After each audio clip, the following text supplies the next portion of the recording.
Mom, please, no doctor. His tiny voice trembled. His skin was pale. He was only 9, and he was about to die. But what doctors pulled from his body, no one was ready for it. Not his mother, not the surgeons, not even the police. Because what they found led to the fall of a criminal empire. Leo wasn't a fussy child. He didn't complain when food was bland or when toys broke. But for weeks now, he clutched his stomach every night, curling up into a ball, sweating and crying through clenched teeth. Claire, his single mother, tried everything: warm soup, rubbing his back, quiet lullabies in the dark. But the pain kept returning. And every time she whispered, "Sweetheart, we need to see a doctor," he screamed. The word hospital sent him into a panic. He would throw himself into closets, hide under the bed, shaking violently. No fever, no visible wounds, only silent suffering. One neighbor, an elderly widow named Martha, casually mentioned, "Maybe it's not the hospital he's scared of. Maybe it's something or someone he remembers." Claire's chest tightened. She hadn't thought about Andrew in a while, her ex-boyfriend who once lived with them. She had trusted him with Leo and working overnight shifts. But after the breakup, Leo changed. Quiet, withdrawn, terrified of shadows that weren't there. That night, Leo vomited blood. Claire rushed to the hospital, screaming for help, her son limp in her arms. Doctors moved fast. Emergency scans, CT imaging. And then something no one expected. A 9-centimeter plastic tube, wrapped in nylon, leaking, hidden inside the child's stomach. Dr. Raymond Bennett, the pediatric surgeon, stared at the monitor. This isn't an accident. Emergency surgery began at 2:45 a.m. What they removed chilled the entire room. Inside the tube, gray unmarked pills, a soaked piece of paper with scribbled coordinates and fragments of something even worse. "This isn't just smuggling," Raymond muttered. "This is criminal exploitation of a child." The police were notified. Detectives Diego Herrera and Elena Ruiz began the investigation. Leo remained unconscious, but his fragile body had just exposed a horrifying truth. When he awoke barely whispering, he named a name. Uncle Andrew. Andrew Mason had once given Leo a sweet sleep candy and made him swallow something that hurt a lot. Claire collapsed in grief. She had left her child with a monster. Police arrested Andrew Mason the next night. Handcuffed and cornered, he stammered, "I was just babysitting. I didn't mean to." But forensic evidence said otherwise. Leo had been turned into a human vault, stuffed with synthetic drugs so lethal one tablet could kill an adult, and that tiny innocent body had carried it for weeks, until it nearly killed him. Andrew tried to shift blame. "There was someone else, Mark Owens. He gave me money."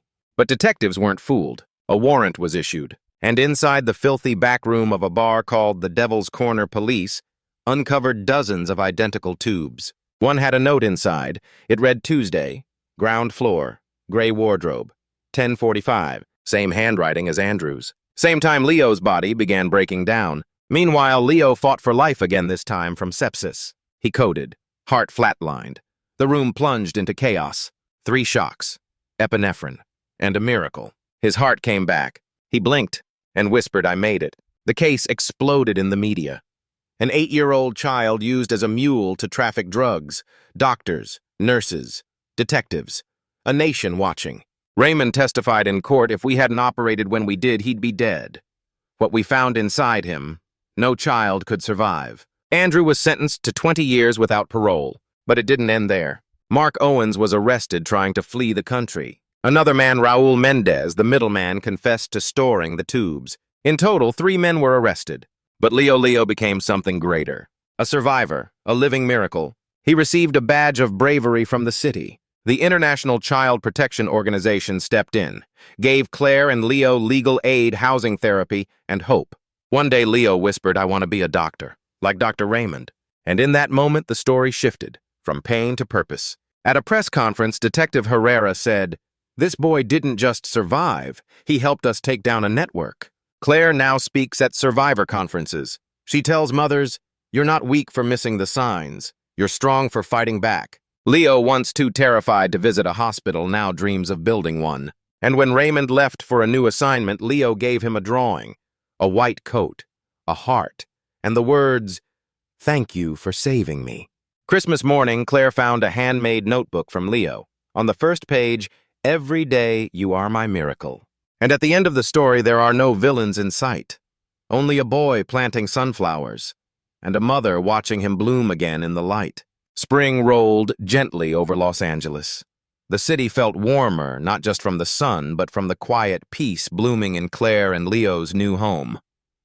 The past wasn't forgotten, but it was no longer the monster in the room.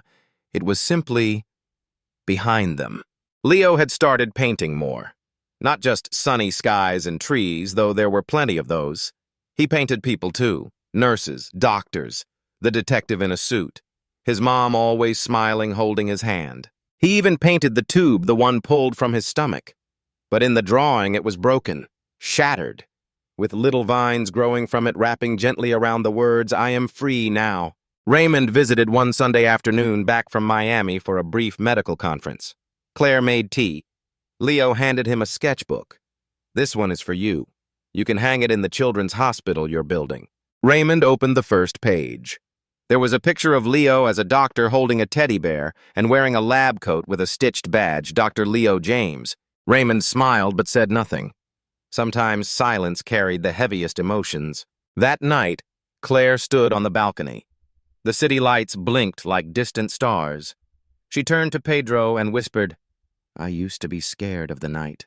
Now it feels like a blanket. It still covers me, but it doesn't suffocate." Pedro nodded. "It's because you're breathing again. Really breathing." In the summer, Leo started swimming lessons. Claire watched as he laughed, splashing in the pool. He still carried scars both on his skin and deeper, but they no longer defined him. At school, he gave a short presentation titled, "My Hero." Everyone expected him to talk about a superhero. But he held up a drawing of a woman with tired eyes, messy hair, and a lunchbox. "This is my mom," he said. "She fought for me when I couldn't fight for myself. She believed me when no one else did. And even when I gave up, she didn't. The classroom was silent. One teacher dabbed her eyes. When Leo came home that day, Claire hugged him tightly. "Thank you for saying that."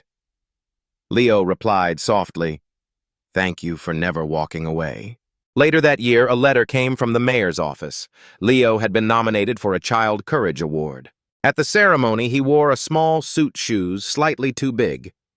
He stood on stage with a shy smile looking into the crowd where Claire, Raymond, Lucy, Pedro, and even Detective Herrera were seated. The mayor handed him the award and asked, "Would you like to say something?" Leo nodded, took a breath, then said, "I used to be scared all the time.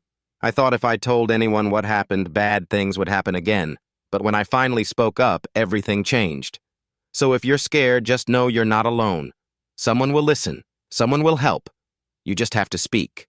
The applause was thunderous. Claire's hands trembled as she clapped, tears streaming down her cheeks. Later that night, she tucked Leo into bed. He looked up and said, "Mom, do you think I'll always remember what happened?" Claire paused. "Maybe, but it won't always hurt. One day it might even help someone else." Leo thought for a moment. "Then I want to remember it. All of it. Because remembering helped save me. And maybe it'll help me save others too." She leaned down and kissed his forehead. "You already have, sweetheart. You already have." If this story touched your heart, please like, comment, and subscribe. At Tim Stories, we bring you powerful true tales of love, courage, and redemption. Your support helps us keep telling stories that matter. And remember, sometimes one small voice can change everything.